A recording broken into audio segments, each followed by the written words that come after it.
Oi pessoal, tudo bem? Boa tarde. Hoje eu estou aqui com a doutora Giovana, ela é clínica geral da Clínica Veterinária da PET e hoje nós vamos fazer alguns mitos de verdade, algumas zoonoses e explicar mais ou menos um pouco sobre saúde única e algumas perguntas. Vamos lá.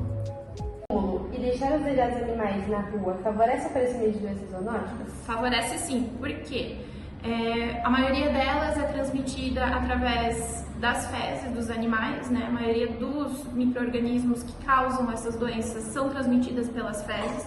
Então, ambientes com muitos animais, pouca higiene, favorecem o desenvolvimento desses ovos, dos parasitas e tudo mais. E as pessoas acabam se contaminando de forma mais fácil. Por exemplo, a gente tem verminoses intestinais que são muito comuns em cães e gatos, causadas pelo Toxocara canis e pelo ancilóstoma. O ancilóstoma ele é conhecido também como bicho geográfico, aquele que fica parecendo um mapinha na pele, né? Por isso que ele tem esse nome. E é muito comum em litoral, por exemplo, onde os animais vão até a areia, defecam aí, escondem aquelas fezes e o verme, pela temperatura e pelo ambiente, ele acaba se proliferando de forma mais fácil. Então, sim, ambientes de acúmulo e com dejetos de animais favorecem o aparecimento de zoonoses. Doutora, sobre a toxoplasmose, a infecção ocorre através da carne crua ou mal cozida? É verdadeiro, mas temos alguns adendos sobre. A toxoplasmose é conhecida como uma doença de veiculação hídrica, tá? Existe um grupo de doenças, a gente chama de CTG, que é o Cryptosporidium, a toxoplasmose e a giardia. Tá? Então, além de carne crua e mal cozida, ela pode vir da água também, da água não filtrada. E como é que acontece essa infecção? Ela tem 3 formas. Pode ser o hospedeiro definitivo, que é o gato, ingerir carne crua contaminada, né? Então o tutor vai lá, dá uma carne crua ou até um animal de sítio, de fazenda, né? Come ali um resto, uma carcaça, alguma coisa assim que está contaminada, tá? Os seres humanos são hospedeiros intermediários e eles se contaminam mais facilmente através da água e das fezes dos gatos, tá? Então essa seria a primeira forma. A segunda, então, é a ingestão dos ovinhos ali, né, do toxoplasma pelas fezes dos gatos. E a terceira é transplacentária, por isso que existe muito risco de uma mulher grávida ter contato com, né, um ambiente contaminado, enfim, que oferece risco para o bebê, né? Ele pode nascer, dependendo do terço de gestação, com hidrocefalia, cego, né, com malformação. Então não é só apenas a carne crua, são vários fatores, né, vários modos de se contaminar que podem botar em risco a vida das pessoas. Da sua última resposta, falando sobre as grávidas, isso quer dizer que as grávidas não podem ter gatos? Mentira, falso. A gente tem que entender como é que funciona o ciclo do toxoplasma para principalmente pensar em prevenção. O toxoplasma ele tem várias fases de vida, tá? Então, a primeira fase seria o ocisto, que é como se fosse um ovinho. É um ninho onde tem ali material genético que vai começar a formação desse parasita ao longo, né, do seu ciclo biológico.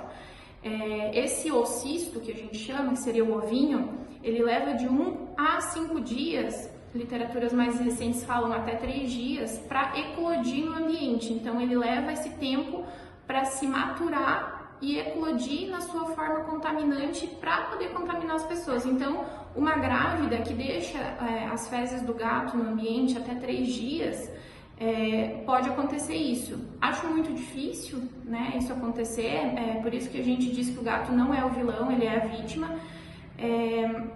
Inclusive, ele se contamina comendo barata, que também é um vetor, rato contaminado, minhocas, né? Então, o ciclo ele tem que acontecer dessa forma. Ele tem que entrar no ambiente, esperar os 3 dias para eclodir desse ovinho, para sim ter a forma infectante para a pessoa via fecal oral se contaminar. Mas, além disso, né, a gente tem a carne crua, o sushi também pode estar contaminado, né? Os peixes também se contaminam e também pela água não filtrada. Doutora, sobre a nossa amiga giardia. Após o tratamento bem sucedido, o animal pode apresentar um novo quadro infeccioso? Pode, porque o ciclo da giardia, ele acontece mais ou menos que nem o do toxoplasma. Ele precisa de um ocisto, que seria o casulinho, precisa ser maturado para depois sair a forma infectante. Essa forma infectante, ela dura no ambiente pouquíssimo tempo, ela é muito fraquinha, então se você lavar o seu jardim, a sua calçada com um desinfetante comum, você já vai conseguir eliminar essa forma infectante. Animais em internamento, até mesmo passam por clínicas veterinárias que fazem o teste de Giardia, o teste rápido, às vezes tem um falso negativo, justamente por isso, porque a forma infectante ela dura pouquíssimo no ambiente. Porém, a forma não infectante, que é esse casulinho, o cisto, ele pode perdurar muito tempo viável, tanto no ambiente quanto no animal, e uma baixa de imunidade é o suficiente para isso começar de tudo de novo, né? O ciclo começar, o parasito dar continuidade ao ciclo biológico e ter as formas infectantes no ambiente de novo. Como ocorre a contaminação entre pessoas e animais pela Giardia?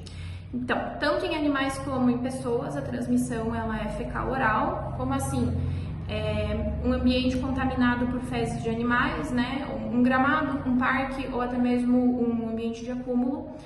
Uma pessoa que vai fazer um piquenique num parque, num dia de sol, deixa o alimento ali, né, no gramado, mesmo que em cima de um tapete, de uma coberta, acaba entrando em contato ali com a forma contaminante do parasita, né? Pegou ali algo contaminado ou até mesmo pegou no colo o próprio animalzinho e foi comer um alimento depois, foi coçar o rosto, né? Mais difícil coçando o rosto, mais ingerindo e engolindo a forma positiva vai causar a contaminação. E a transmissão, né, animal-ser humano. Qual que é o problema disso? É uma doença que causa síndrome da má absorção, então animais pequenos, filhotes e crianças podem não ter o desenvolvimento adequado pelos sintomas que a doença causa, que é a intensa diarreia e perda de sangue pelas fezes, né?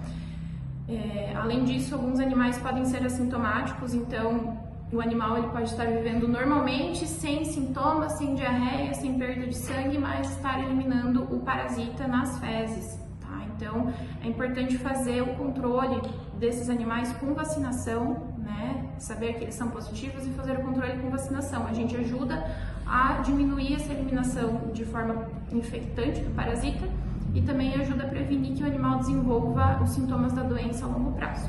Doutora, falando um pouquinho sobre a esporotricose, que está bem em alta nos últimos dias.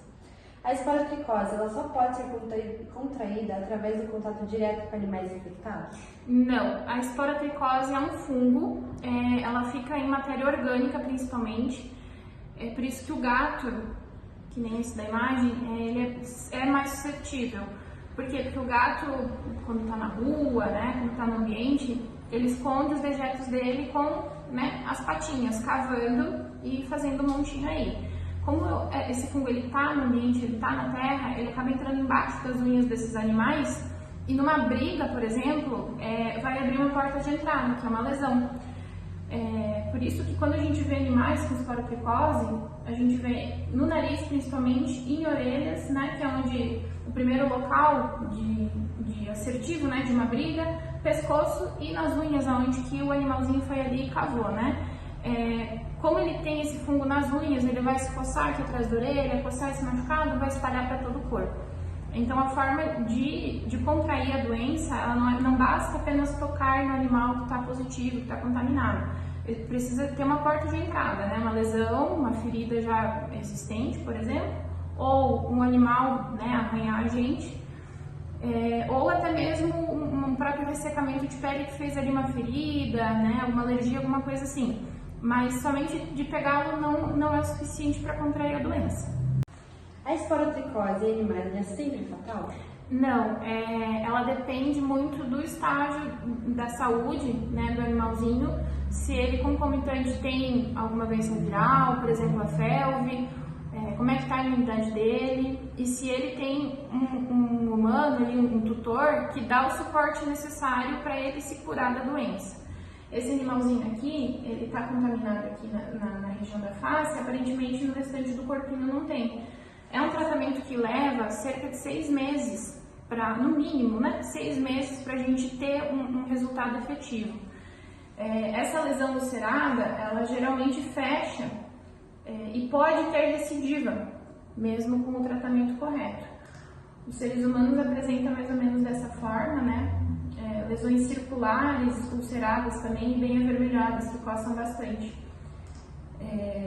Então, dependendo do estágio de saúde do animal, se for felv positivo, se for FIV positivo, se ele tiver num ambiente desfavorável, ele vai ter menos chance de se recuperar e menos perspectiva de vida. Mas se for um animalzinho que tiver um bom suporte, medicação certinha em dia, provavelmente vai dar tudo certo e ele vai ficar bem.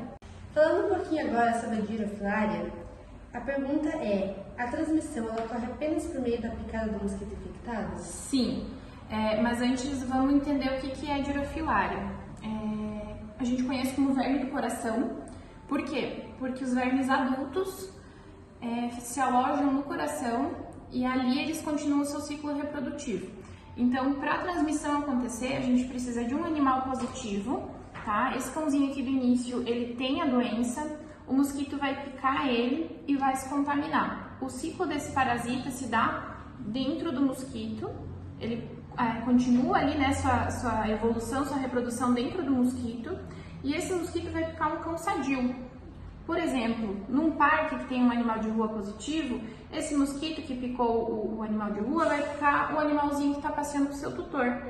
Ele vai inocular nesse cãozinho a forma infectante do parasita, e esse parasita na circulação sanguínea, lá no sangue, nas veias, vai até o coração. Ali ele se aloja, se torna adulto e continua o ciclo, botando mais ovos que vão circular no sangue, as suas larvinhas também vão circular e vai começar tudo de novo. Então, o maior problema do verme do coração é o mosquito, é o flebotomínio, porque é ele que faz a transmissão para os outros animais, inclusive para os seres humanos. Então, da mesma forma que esse tutor está passeando no parque com o seu cãozinho que foi picado, também pode ser picado e também pode desenvolver a doença, que é bastante grave. Ela causa sintomatologia importante, né? E os cães, infelizmente, a gente não tem algo que possa fazer um tratamento efetivo. Por exemplo, aqui no Brasil não tem cirurgia para isso. Então, é uma doença que reduz muito a expectativa de vida. Doutora, caso meu cãozinho seja infectado, né? Quanto tempo mais ou menos ele vai levar para começar a aparecer os sintomas? É imediato? Não, varia muito da carga de infecção, da quantidade de microfilárias, que é a forma infectante, que foram inoculadas nesse animal, e depende também de como está a saúde dele, se ele é um adulto, se ele é um filhote, né? Nessa fase aqui, que o verme está só no sangue, ele não causa sintomatologia. Então, se a gente descobre que um animal é positivo, nesse estágio aqui, a gente consegue evitar que o adulto se aloje no coração, fazendo o tratamento, né, de acordo com a literatura bem certinho. Mas nesse período aqui, o animal não apresenta sintomas. Quando o verme se torna adulto e se aloja no coração, a gente vê em animais, principalmente tosse, cansaço, fadiga e até desmaio, né, por causa do comprometimento da circulação sanguínea. Pode levar até 2 meses para o animal ter o verme adulto no coração, então antes disso ele não vai ter sintoma, mas mesmo assim ele vai ser um reservatório, porque ele vai ter essa forma infectante no seu organismo. Então é sempre importante a gente manter o check-up sanguíneo em dia, para não ter problema, né, de, por exemplo, ter um animal ali já tarde demais para continuar o tratamento, né?